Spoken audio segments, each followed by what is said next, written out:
Hasta los años 70 del siglo pasado,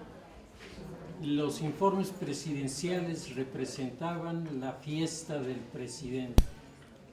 El presidente llevaba un documento en el que se hacía una especie de síntesis general de los acontecimientos, particularmente poniendo el acento sobre el tema económico, y al terminar era el momento de la celebración. El presidente tenía un evento en el que las personas pasaban a saludarlo y a congratularlo, y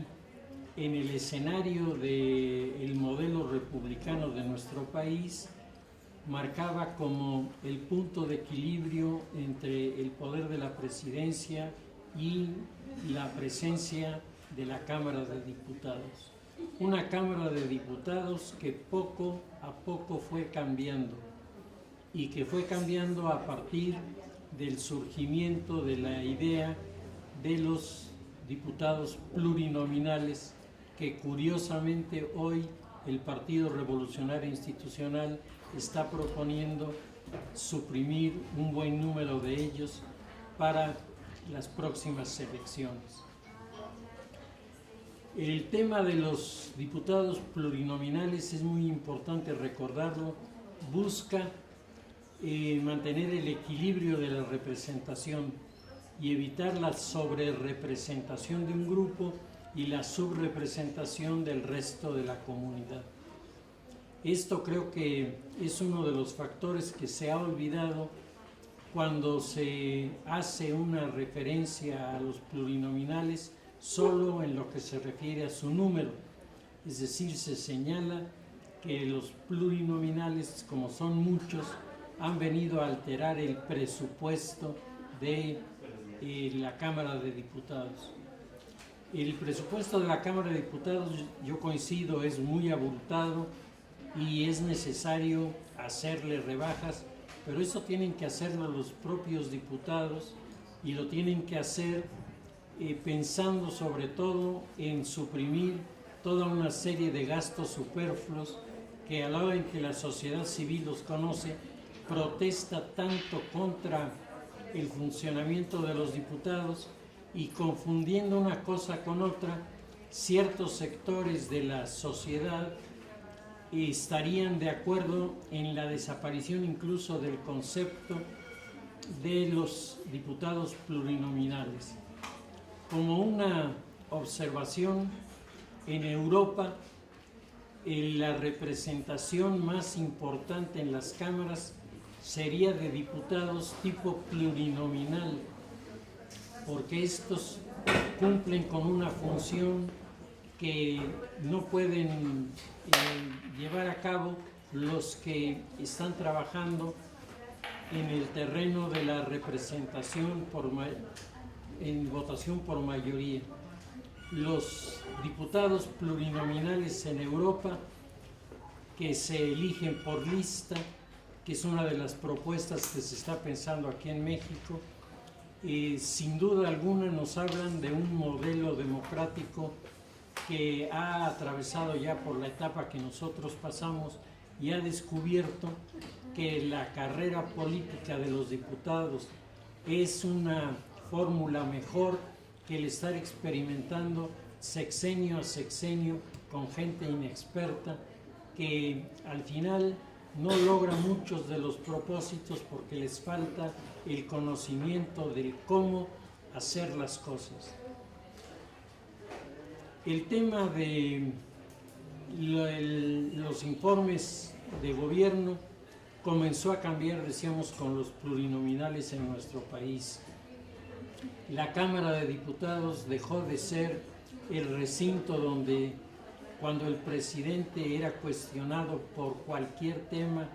el resto de la Cámara se ponía de pie y comenzaba a gritar México, México, México, como si fuera partido de fútbol, y con eso se establecía el predominio del presidente y su partido en la Cámara de Diputados. Esto comenzó a cambiar. La Cámara de Diputados dejó de ser el recinto que respaldaba al presidente y entramos en una segunda etapa en la que los partidos de oposición convirtieron el 1 de septiembre en una especie de cámara de tortura intelectual para el presidente, que se enfrentaba, cuando comenzaba a leer su documento, con protestas de los partidos que se le paraban enfrente, le llevaban leyendas contrarias, le cuestionaban los números. El escenario había comenzado a cambiar.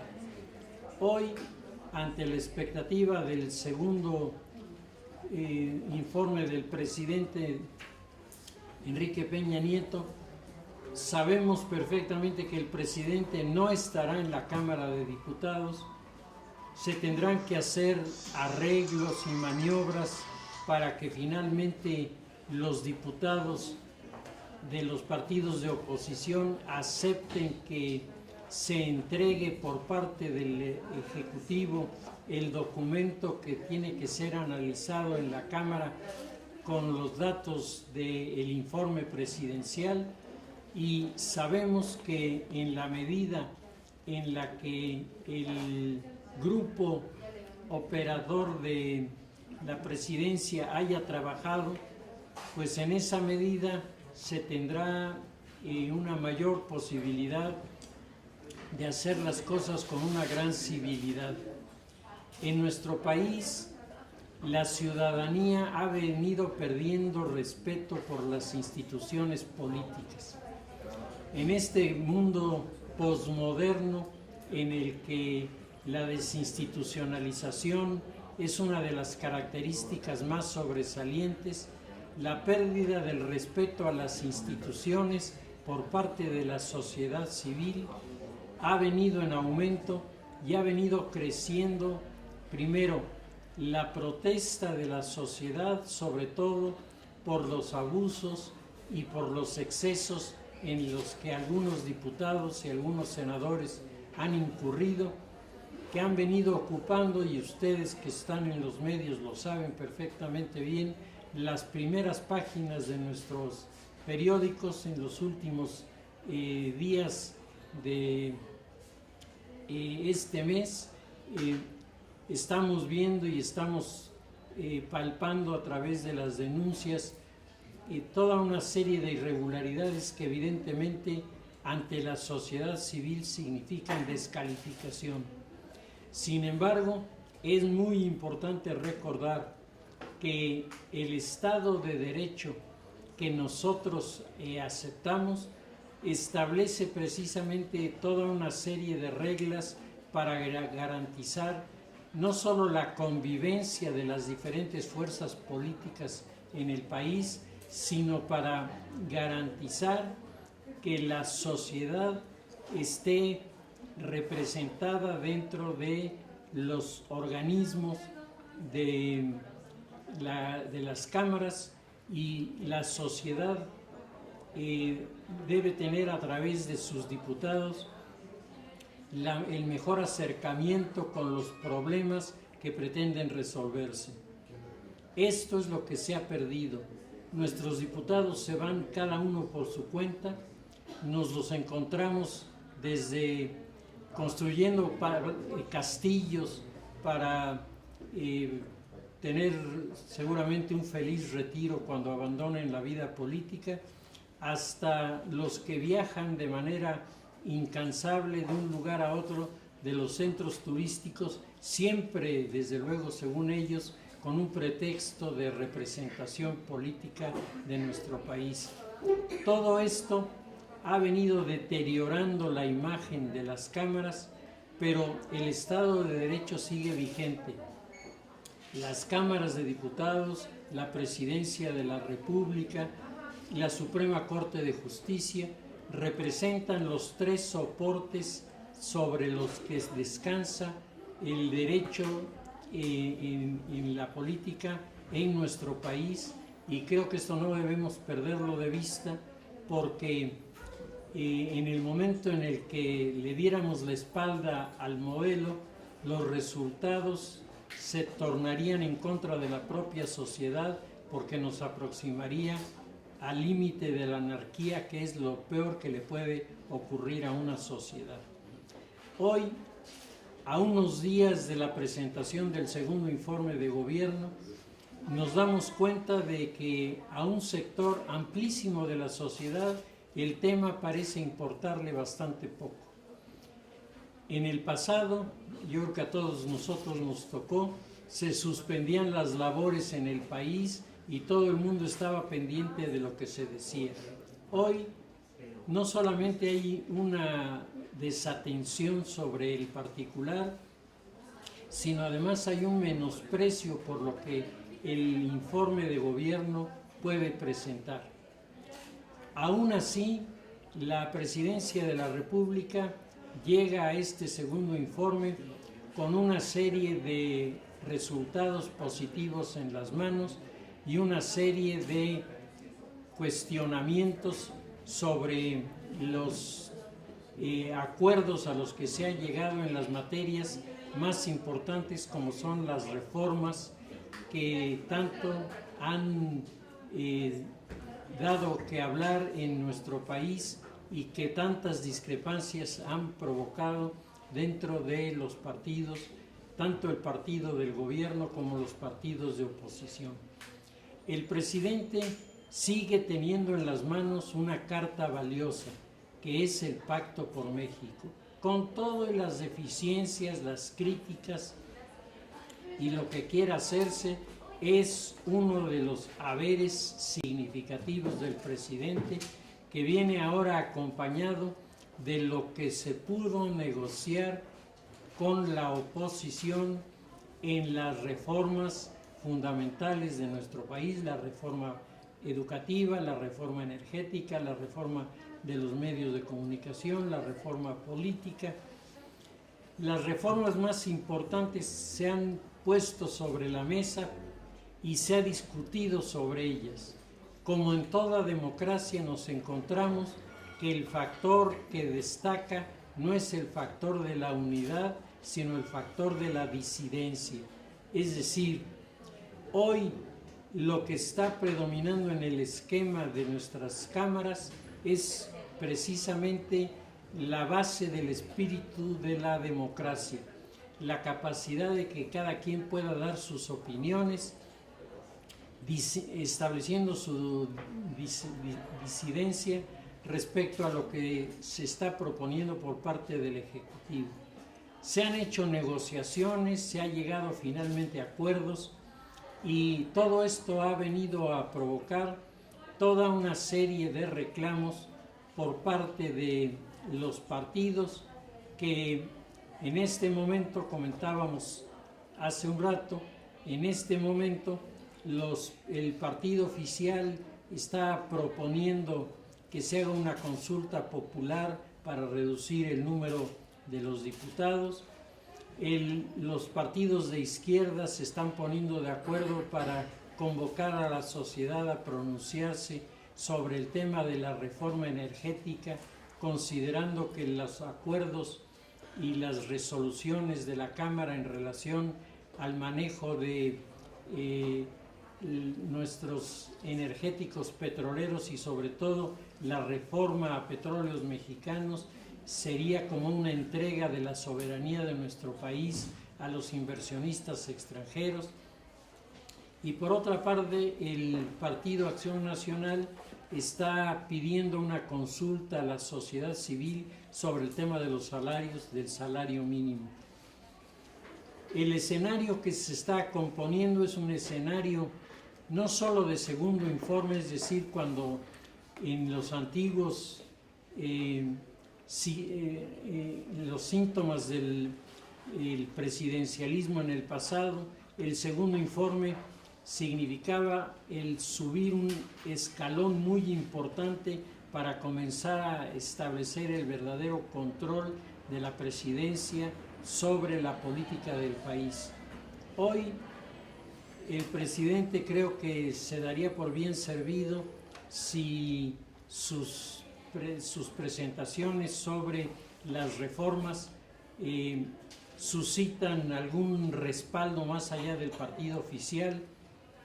y si abren, como están abriendo algunas de ellas, expectativas en el marco de los analistas que desde afuera a veces tienen una visión más cercana a la realidad de lo que nosotros tenemos por estar metidos en las trincheras políticas de la confrontación. El presentar el segundo informe significa en este momento también comenzar a estructurarse el partido oficial y los demás partidos para prepararse para la contienda electoral del año próximo. El año próximo tenemos elecciones de gobernadores, tenemos elecciones de cámaras de diputados locales, tenemos una vez más una presencia de la política electoral dominando el escenario y en la que con mucha dificultad el tema de los acuerdos podrá ponerse como el tema dominante. Y curiosamente, apenas en el segundo informe,